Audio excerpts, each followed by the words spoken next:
कैसा होता है? एकदम टॉप। अभी जो भारतवर्ष में जो लटिया महोत्सव मनाया जा रहा है, इनका बक्सर ज़िले में चारों तरफ रथ घूम रहा है। हमारे गांव में भी पौनी पंचायत में भी रथ आया है। कुछ युवा मतलब इसका प्रचार कर रहे हैं। आइए इनसे मिल करके मुलाकात करके जाने कि क्यों इन लोग मतलब कि लटिया के प्रचार प्रसार में घूम रहे हैं। आइए आइए कैमरामैन इधर दिखाइए, पूरा बैनर दिखाइए। तो सर, आप लोग मतलब कि इसके प्रचार प्रसार में क्यों लगे हुए हैं? जी, ये 26 वर्षों से जो है लटिया महोत्सव का आयोजन होते आ रहा है सम्राट अशोक क्लब के द्वारा। और पिछले 2 वर्षों से कोरोना के कारण जो है लटिया महोत्सव थोड़ा जो है कम पैमाने पर किया गया था। इस कारण कुछ लोग ऐसा समझ लिए थे कि लटिया महोत्सव शायद बंद हो गया है, लेकिन ऐसा है नहीं। लटिया महोत्सव अनवरत चलता रहा है और आगे भी चलता रहेगा। और लटिया महोत्सव के माध्यम से हम पूरे भारतीय जनमानस में ये संदेश देना चाहते हैं कि सबसे पहले हमें हमारा राष्ट्र है, उसके बाद हमारा कोई धर्म है, और सबसे पहले हमारा राष्ट्र ध्वज है, उसके बाद ही कोई हमारा धर्म ध्वज है। सर, एक सवाल मैं आपसे करना चाहूँगा।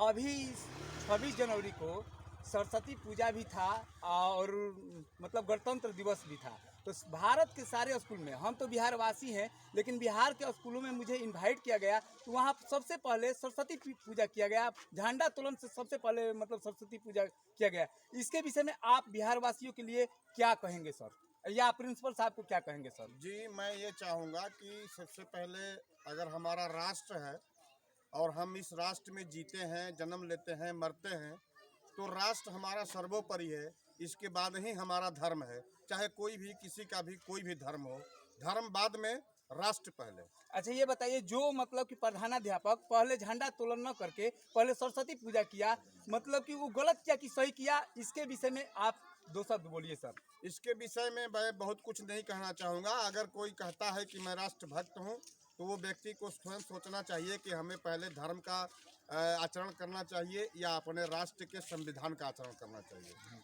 तो सर, आप देख सकते हैं, दर्शक के देख सकते हैं कि यहाँ बैनर भी है। बैनर का टोटल दिखाइए कैमरामैन। और एक गाड़ी लिए हुए हैं, इस गाड़ी पर भी पंचशील झंडा दिखाई दे रहा है आपको। आगे आगे आइए कैमरामैन, यहाँ देखिए लिखा हुआ है इस गाड़ी पर लटिया महोत्सव नमो बुधाय 563। आप देख सकते हैं, अतो दीपो भव। ये मतलब कि भारत के जनमानस में मतलब कि जागृति पैदा करने के लिए ये भारत के युवा रथ घुमा रहे हैं। और प्रत्येक ज़िले में, भारत के प्रत्येक ज़िले में ऐसे रथ घूमते हैं। और ये रथ घूमते घूमते बक्सर ज़िला में आया और मुझसे मुलाकात हो गया। आप लोग देख सकते हैं, यहाँ पूरा यहाँ लिखा हुआ है। गाड़ी के आगे एक बैनर लगा हुआ है, लटिया महोत्सव। यहाँ लटिया महोत्सव लिखा हुआ है, 2 फरवरी। पता आपको हम बता दें, सम्राट अशोक क्लब, सिद्धार्थ नगर, जमानिया, गाजीपुर, उत्तर प्रदेश ये स्थान है। और ये देख रहे हैं विश्व विजेता सम्राट अशोक महान, ये गाड़ी है। यहीं गाड़ी पर ये लोग प्रचार कर रहे हैं कि अधिक से अधिक दर्शक जमानिया में लटिया महोत्सव में शामिल होकर के, वहाँ बड़े बड़े विद्वान आते हैं, बड़े बड़े यूनिवर्सिटी विश्वविद्यालय के कुलपति आते हैं और बड़े बड़े भारत के जज आते हैं। आइए फिर मिलते हैं कुछ साथी से जो प्रचार कर रहे हैं कि लटिया क्या है, वहाँ पर क्यों हम लोग जाएं, या कि दर्शक वहाँ पर क्यों जुटे। सर, आपसे मैं एक सवाल करना चाहूँगा कि लटिया क्यों दर्शक जाएं, क्या कारण है वहाँ पर? लटिया में सम्राट अशोक महान का अभी भी लाट है, जो कि शीर्ष भाग उसका विषमतावादियों के द्वारा तोड़ दिया गया है। और उस दिन 2 फरवरी को भारत लेनिन अमर शहीद बाबू जगदेव प्रसाद जी का जयंती भी है। तो हम लोग इसी के उपलक्ष्य में वहाँ लटिया महोत्सव मनाते हैं, सम्राट अशोक क्लब भारत के बैनर तले।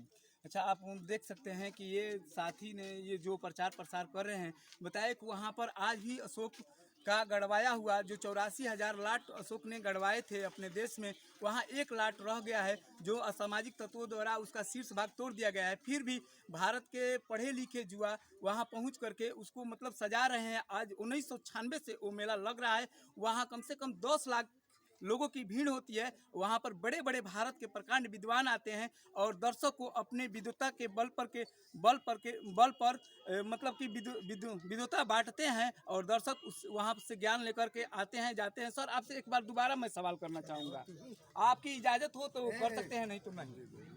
ये सवाल है आपसे सर कि पहले वहाँ मतलब कि लोग नहीं जान पा रहे थे कि ये क्या चीज़ है, लेकिन अब तो धीरे धीरे वहाँ के अगल बगल क्षेत्र बक्सर भी सटा हुआ जिला है, ये उत्तर प्रदेश का पड़ोसी जिला है बिहार का, लेकिन अब लोग जान गए हैं। लेकिन फिर भी कुछ लोग वहाँ गुलिया माई के नाम से लोग जानते हैं। इसके विषय में आप क्या लोगों को संदेश देंगे सर? जी, जब लोगों को पता नहीं था, क्योंकि हमारे देश में लोग इतिहास कम पढ़ते हैं और इतिहासकारों को कम पढ़ते हैं, तो जब उन्हें पता नहीं था तो लोग उसे अनेक प्रकार का नाम दिए। कोई लोग गुलिया माई कहा, कोई भीम का छड़ी कहा, बहुत कुछ कहा। लेकिन मैं धन्यवाद देना चाहूँगा जेम्स प्रिंसेप को, विलियम जोन्स को, जिन्होंने उसके इतिहास को खोज करके निकाला और उसे सम्राट अशोक का स्तंभ साबित किया। और जब वह सम्राट अशोक का स्तंभ साबित हुआ, तब से जो है 1996 से सम्राट अशोक क्लब उसे सम्राट अशोक स्तंभ के नाम से जानता है और पूरे देश के लोग जानते हैं। और एक समय था जब केवल जर्मनिया के लोग जानते थे, लेकिन आज भारत के जो है कम से कम 20 राज्यों के लोग उसे जो है सम्राट अशोक स्तंभ के नाम से जानते हैं। और जिसे के नाम पर हम वहाँ लाट है, इसलिए वहाँ पर एक बगल में गांव है जिसका नाम लाट से लटिया है, और उसी के नाम पर हम सम्राट अशोक क्लब के पदाधिकारी लटिया महोत्सव आज इस 27वें वर्ष मनाने जा रहे हैं। सर एक सवाल आपसे और करना चाहूँगा, जैसे आप इतिहास को पढ़ करके जेम्स प्रिंसेप को मतलब धन्यवाद देते हैं, लेकिन बहुत से लोगों को मैंने देखा है कि MSc PhD कर गया है, लेकिन इस बात को जानकारी नहीं है। उसके विषय में क्या कहेंगे, वो भी जबकि भारतवासी है? जी, उन्हें अपने पढ़ने लिखने सोचने का नज़रिया बदलना चाहिए, मैं यही कहूँगा। और इसी के साथ मैं चाहूँगा कि आज मैं सम्राट अशोक क्लब के राष्ट्रीय महाप्रबंधक होने के नाते समस्त भारतवासियों से मैं आह्वान करता हूं कि आप सभी 2 फरवरी को लटिया महोत्सव में आएं और वहां के आए हुए विद्वानों के विचारों को सुने और भारत को पुनः विश्व गुरु के मार्ग पर ले जाने का प्रयास करें। लेकिन कुछ लोगों का कहना है कि इससे विश्व गुरु नहीं बनेगा।